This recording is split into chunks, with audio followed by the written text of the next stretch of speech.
I was walking down the street, and with some new shoes on my feet, I saw a man staring at me, and I knew he wanted my shoes. So I said, "Hey sir, shoo away. You're not getting these shoes today." And he said,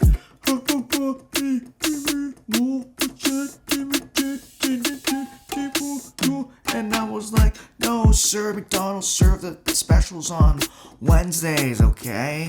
Here's $50. You could go to Wendy's and get the same deal."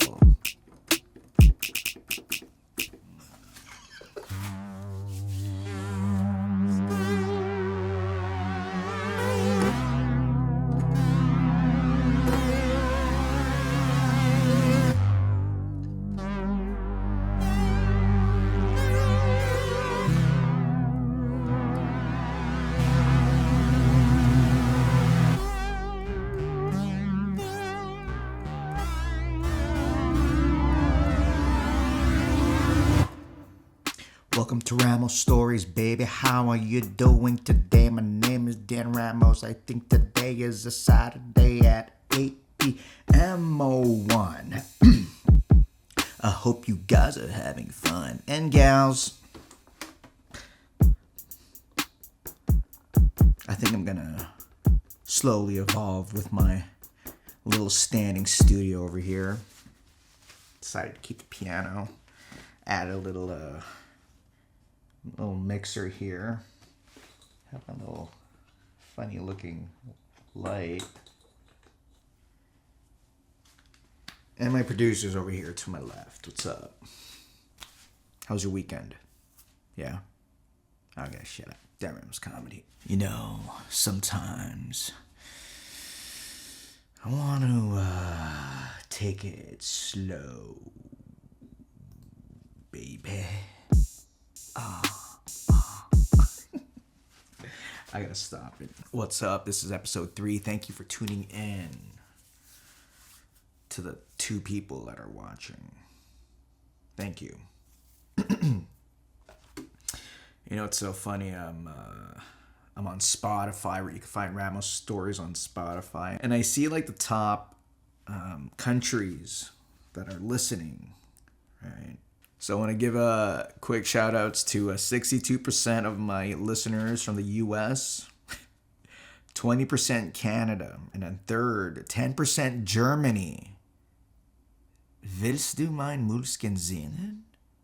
Ja. Willst du Apfelstrudel? Ja. Dan Ramos comedy. All right. So you got US with 62, Canada with 20%, Germany 10%, Philippines 1%. I'll take it. It's probably my cousin. Not cousin's cousin. United Kingdom 1%. Who? The Queen? If you are this 1%, please message me. Email me at danramoscomedy@gmail.com. United States, Canada, Germany, Philippines, UK, Australia, Ireland, Mexico, Brazil, India, Singapore, Spain, Kuwait, Austria.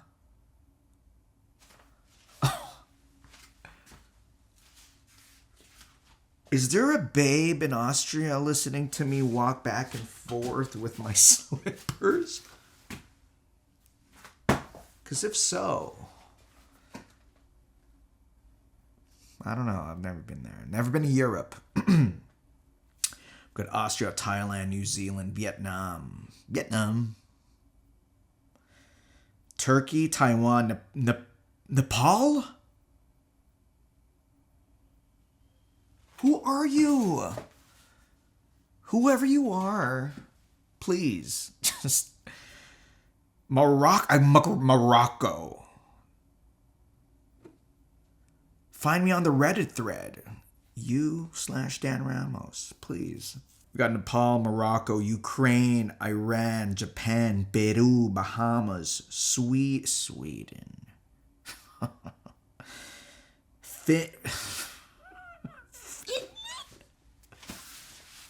watching to keep on. You got Netherlands, Norway, Switzerland, and Portugal. View more. What? No, that's it.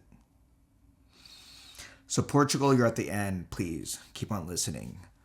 Keep on watching Ramos Stories.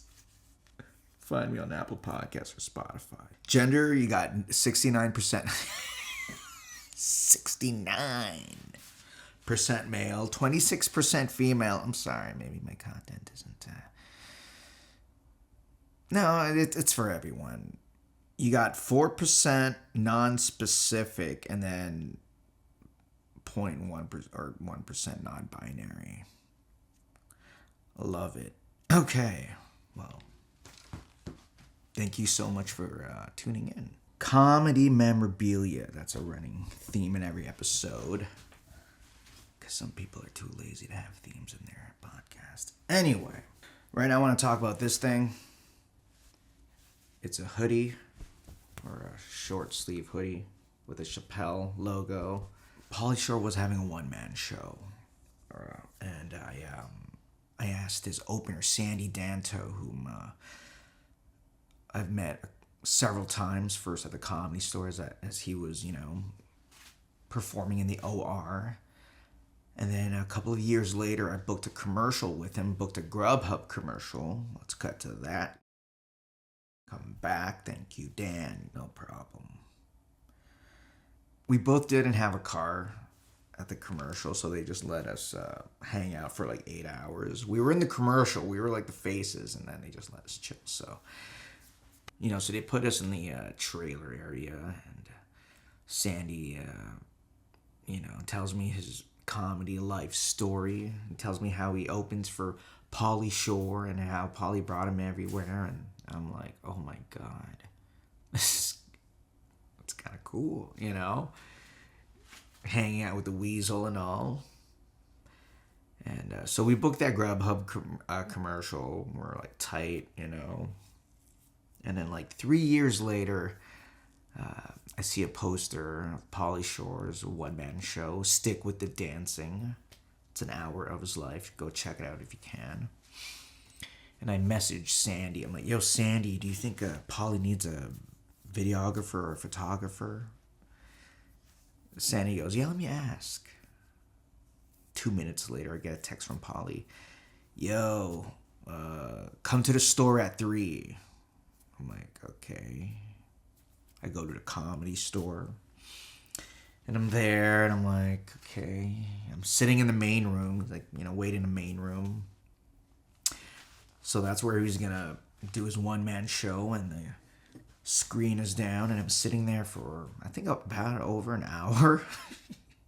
And it's just his life. He stills, MTV interviews, him and pictures of him and Sam Kinison.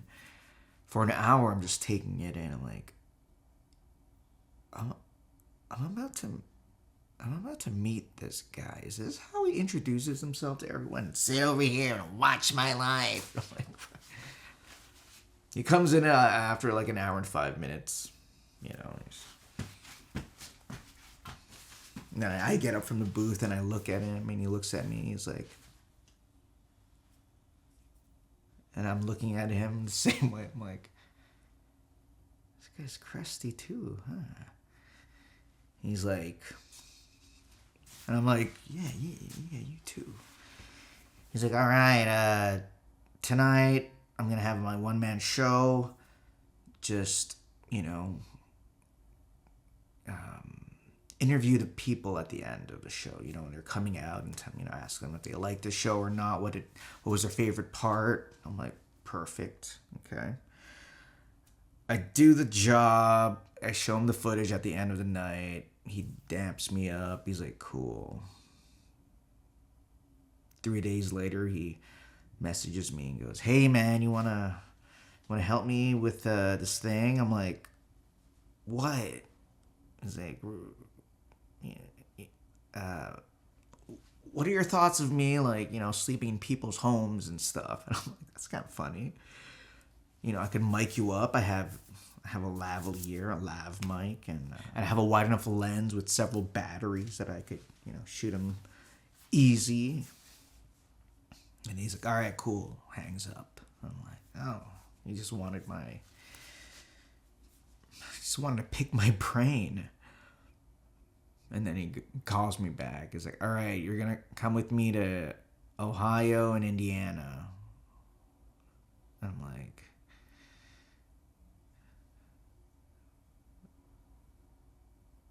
for what? Am I gonna? Oh, I'm not thinking of opening for him. I'm like, oh, I'm gonna be shooting the Weasel. So he flies me to Ohio. And on the first night, we're at the Funny Bone, and it was it was insanity. Every night was sold out, 2 shows, and it was crazy. Pauly is like,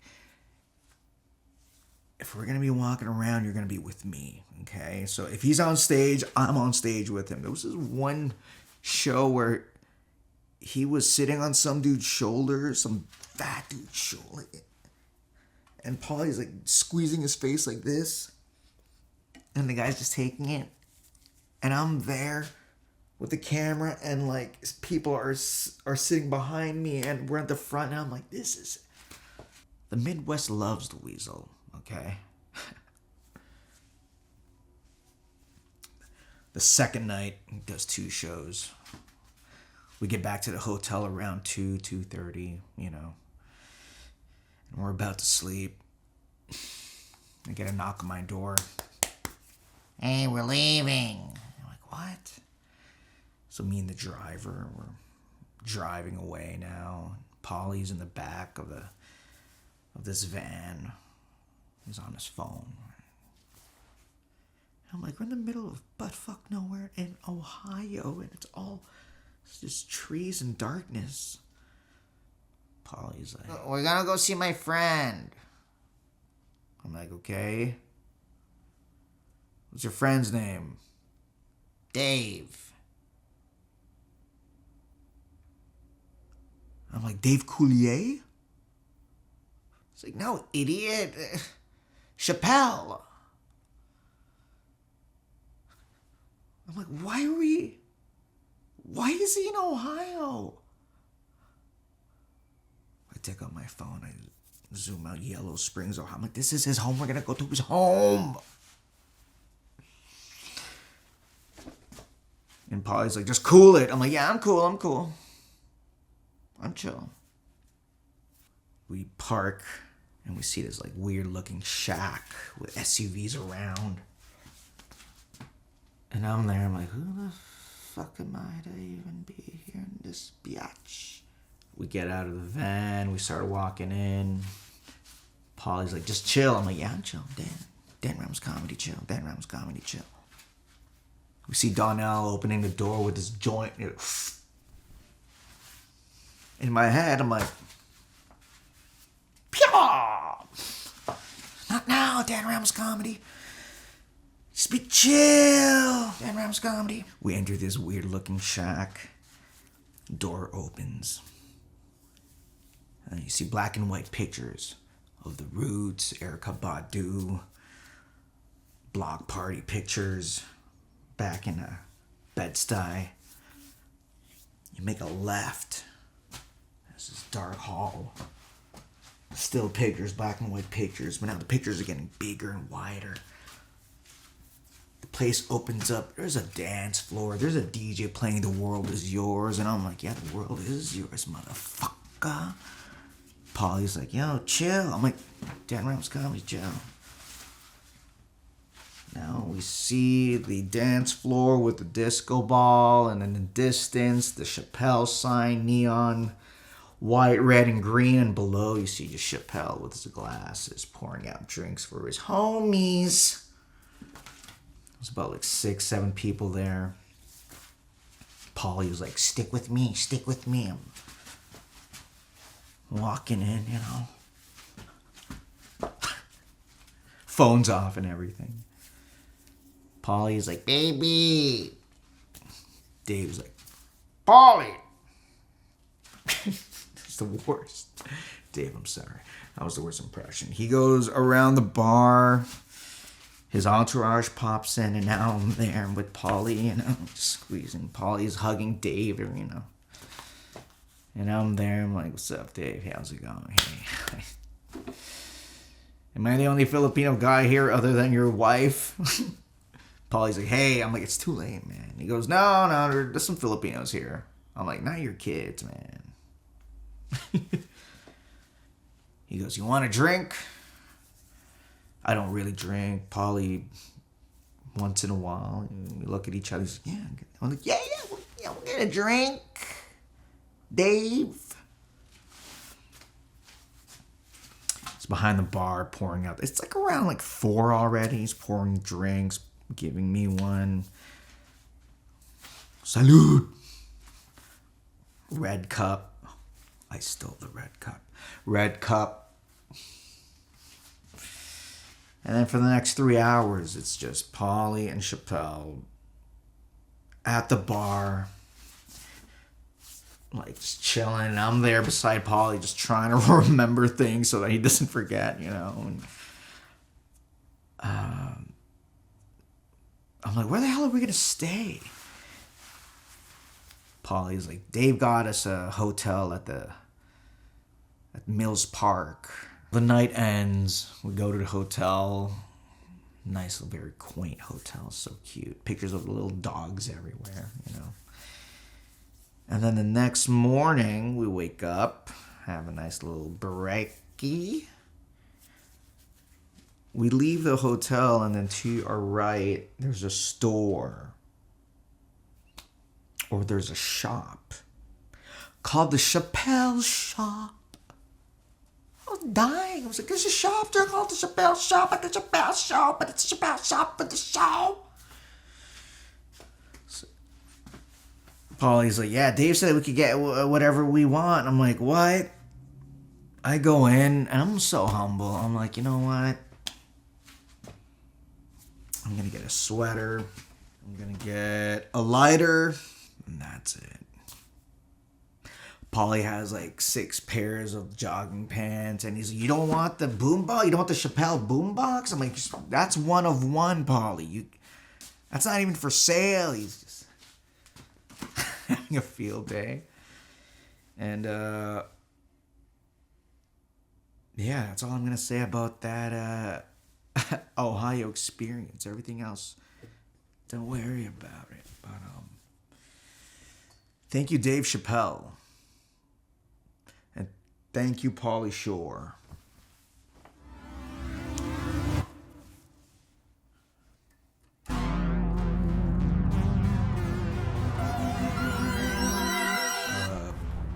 Another Chappelle story that I have. Back in 2006, I filmed a mockumentary called Scoopers about the life of 3 ice cream scoopers. And that summer was my 3rd year of university, so I, just needed a job somewhere. And I took the St. Clair streetcar, okay? 521 or something, I forgot the number. And out of nowhere, this beautiful, it was like in Little Italy, this beautiful ice cream shop called Dutch Dreams just popped out of nowhere, okay?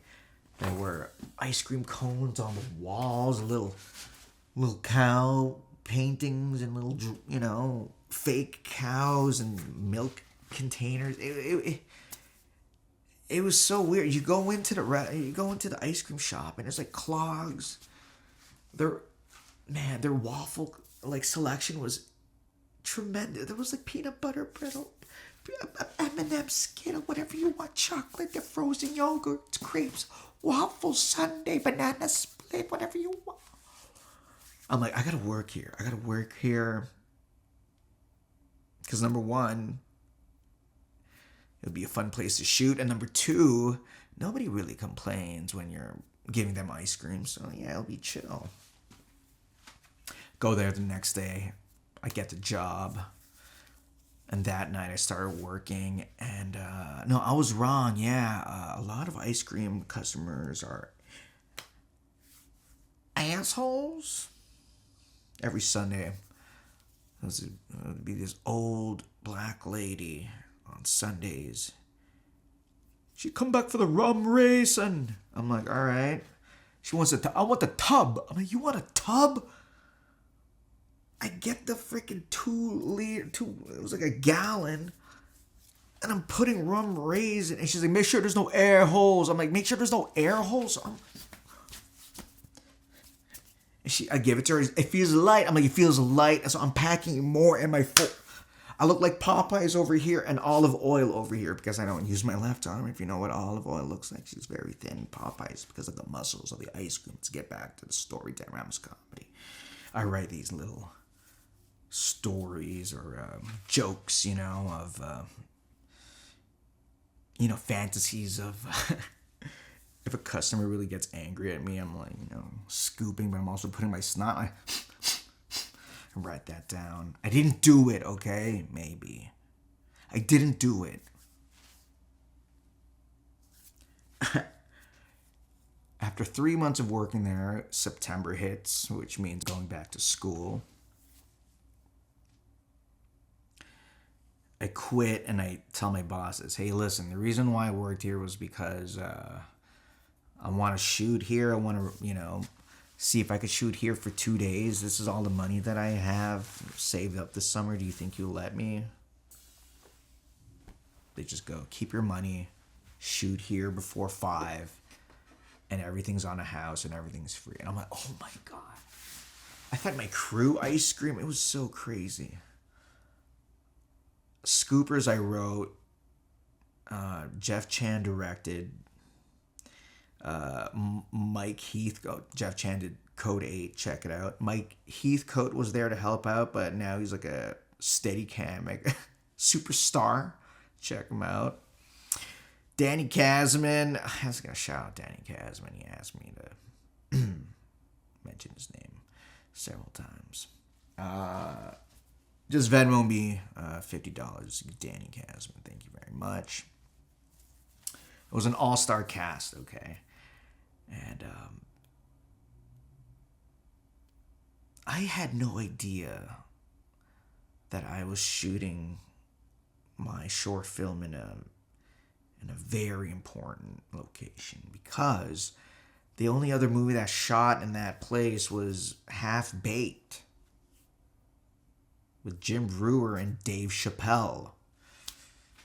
So that's the connection to me and Dave. And the ice cream scoopers. Here, let's put a clip. Clip it out. Thank you. Here at Ramos Stories, I tell stories. I love to read. You like to read? You don't have to answer that. I know. No one's going to answer that. So this is a book that I bought years ago. Check it out. Monologues for Young Actors, from classic to contemporary. I never had any real drama training or formal training in acting. But I did a lot of sketch comedy in high school, and then that led on to Riot at Ryerson University, and then I did improv at the Second City in Toronto, and then improv and sketch at UCB in New York. But I never took any acting classes other than if I have a big audition, I'll get an acting coach. But so I would buy these monologue books and just force myself to remember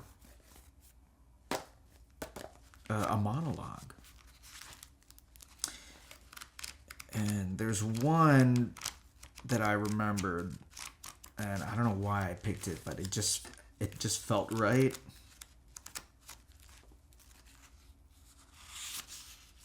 Yeah.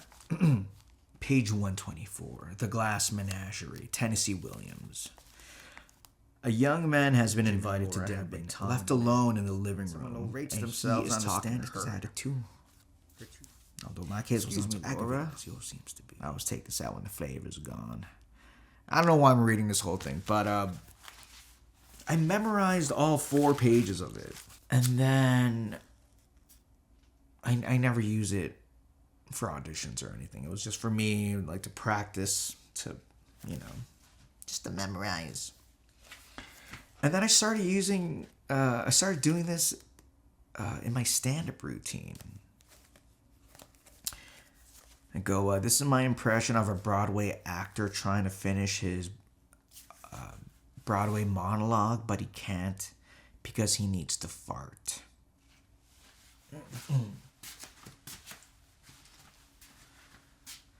Hi, my name is Andy. I am here to play the role of Jim in the Tennessee Williams play, The Glass Menagerie. Thank you very much.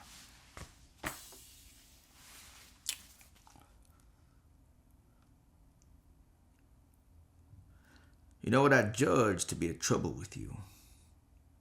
Inferiority complex. You know what that is? That's what they call it when someone low rates themselves and I understand this because I had it too.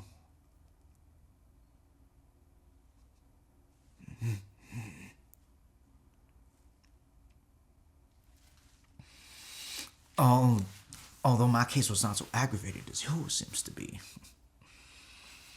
I had it on until I took up public speaking and... Huh?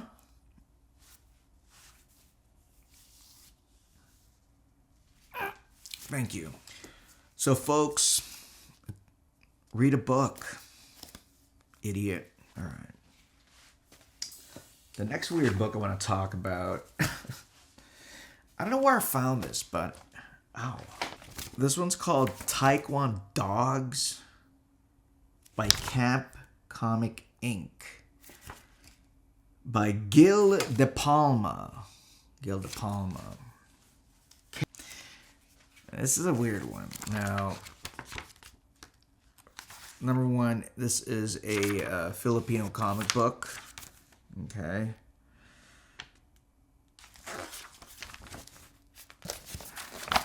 It just gets weirder. I'm going to show you a couple of pictures. Okay, this guy I can relate to. Look at me. Right, that's me. This one gets weird. This kid...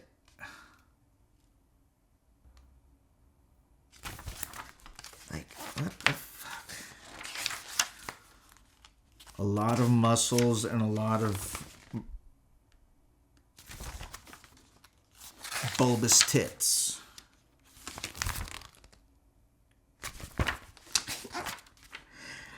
Like,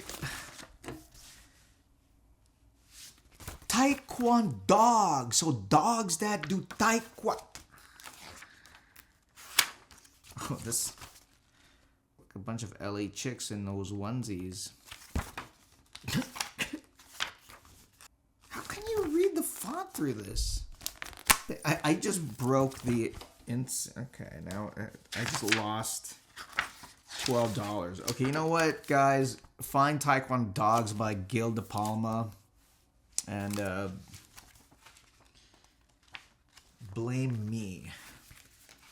Sorry.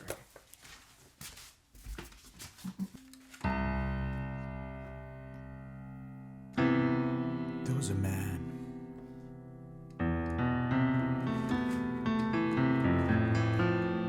And his dog.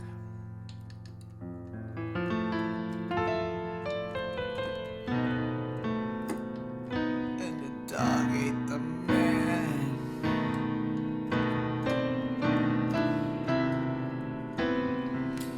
And the dog became a man. Coming to theaters near you. Wolf, when would you give me a job?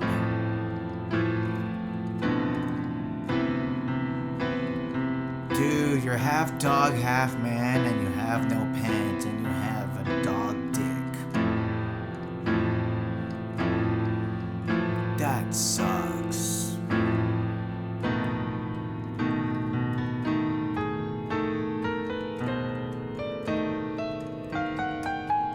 And the dog man went to Japan, trying to understand